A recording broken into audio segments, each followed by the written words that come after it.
Hello, I like to share faith conversation with fellow Christians about faith and trusting in the Lord.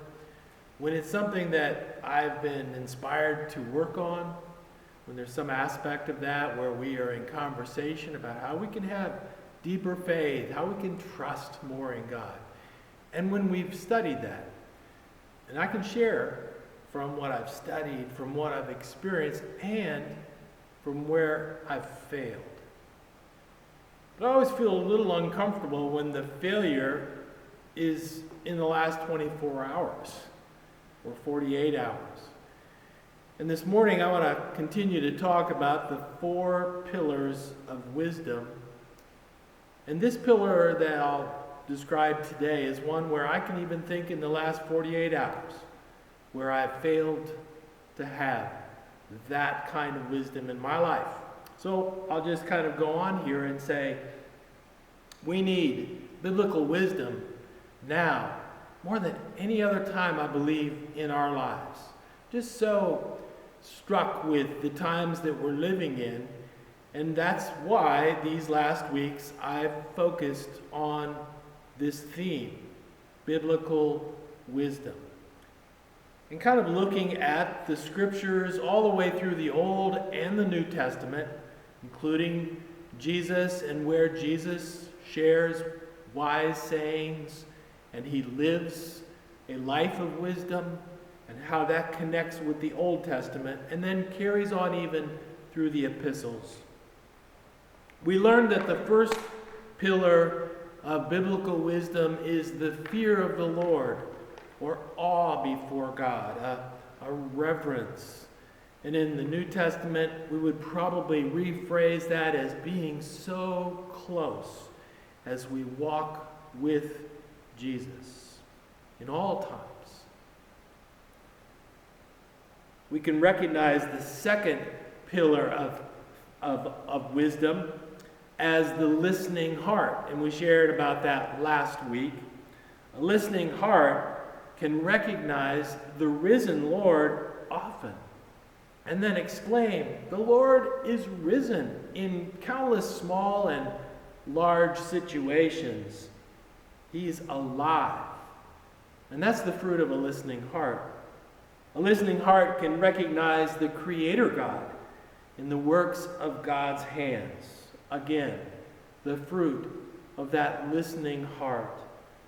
And that second pillar of biblical wisdom can also be alive as we imagine the hands and feet and heart and eyes and mind and voice of Jesus, even ourselves becoming a resemblance of that voice or that heart or those hands and feet of Jesus. That's the fruit of a listening heart. The third pillar of biblical wisdom is a cool spirit. Now, you can kind of, if you get the third pillar in place, if you're building a structure and you put 2 pillars, it's kind of hard to tell. You don't necessarily know how many pillars are in this structure, but now that we have a third pillar in place, you can kind of begin to get the sense of the shape or the size of this structure. There's only one remaining pillar, and that's what we'll discuss next week. Christians tend to be better at 1 or 2 of these, what I'm describing as pillars of biblical wisdom, or themes, or mindsets. Some of them, for almost all of us, 1 or 2 of these become almost naturally. Whereas 1 or more of them do not come as naturally. As I'm kind of saying in my first words, this one doesn't always come naturally for me. Having a cool spirit. Church of the Cross is a community of people that are especially good, I think, at 2 of these 4 pillars of wisdom. I think this church is just full of people who are very strong in listening hearts. And I think this congregation is just full of so many examples of folks who have a very cool spirit. And I'll go on and explain more of what I mean by that. But I want to take a risk here and lift one individual out among this congregation. And that is, I was praying about this, and Gary Bice's face and his name came to my mind. Gary Bice, yes. And I thought, he does really strike me as an individual in your church family who's got such a cool spirit. Now, I'm sure there's turbulence and stuff that happens in life and may come around and at Gary, and Dot would probably share some of those stories, but what comes out of the mouth and what comes off as a demeanor of someone with a cool spirit, yeah, that's an inspiration. But he's not alone. Many, many folks in this church have a very cool spirit. And I'll say, a cool spirit is evinced by someone who tends to talk less, and yet when they talk, they say more.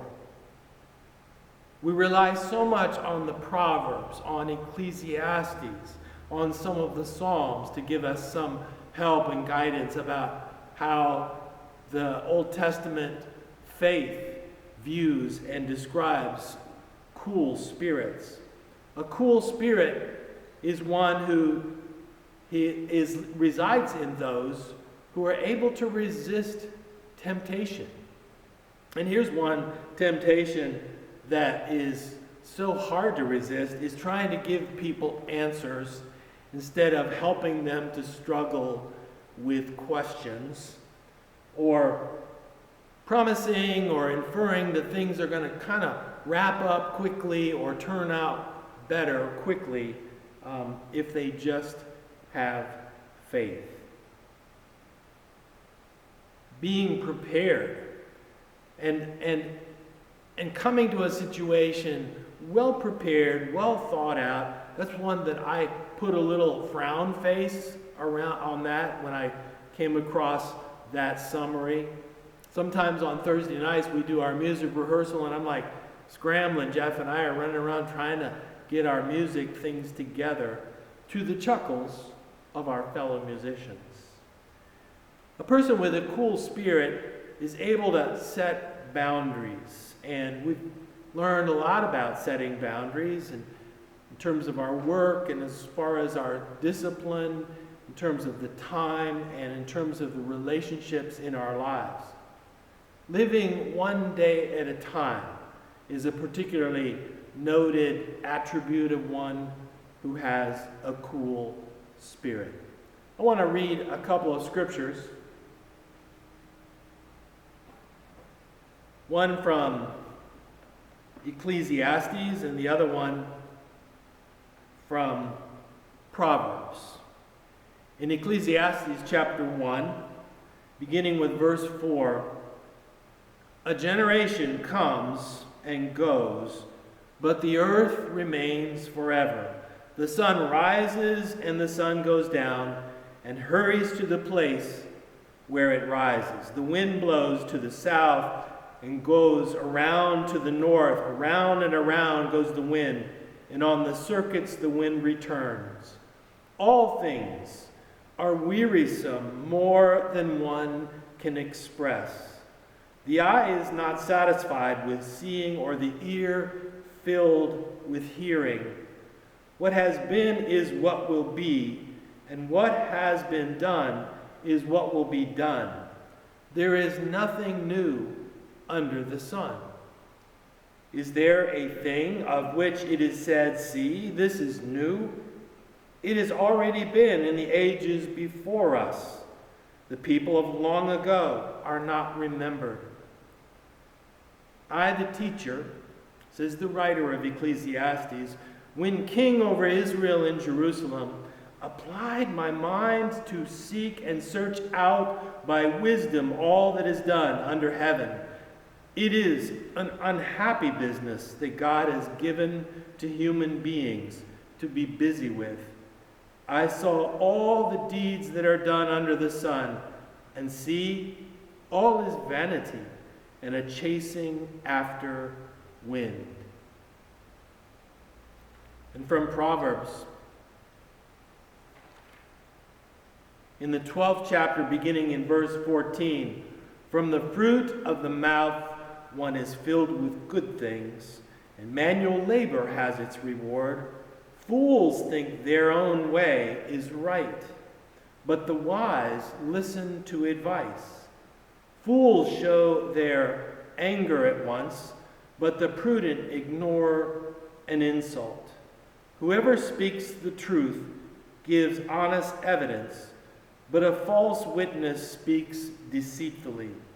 Rash words are like sword thrusts, but the tongue of the wise brings healing. Truthful lips endure forever. Deceit is in the mind of those who plan evil, but those who counsel peace have joy. Those are some of the Scripture's thoughts about really pretty much underlining that third pillar of wisdom.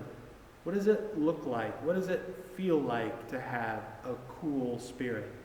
We'll come back and look at this in more detail in a moment. First, let's listen to this prayer that comes from Psalm 25.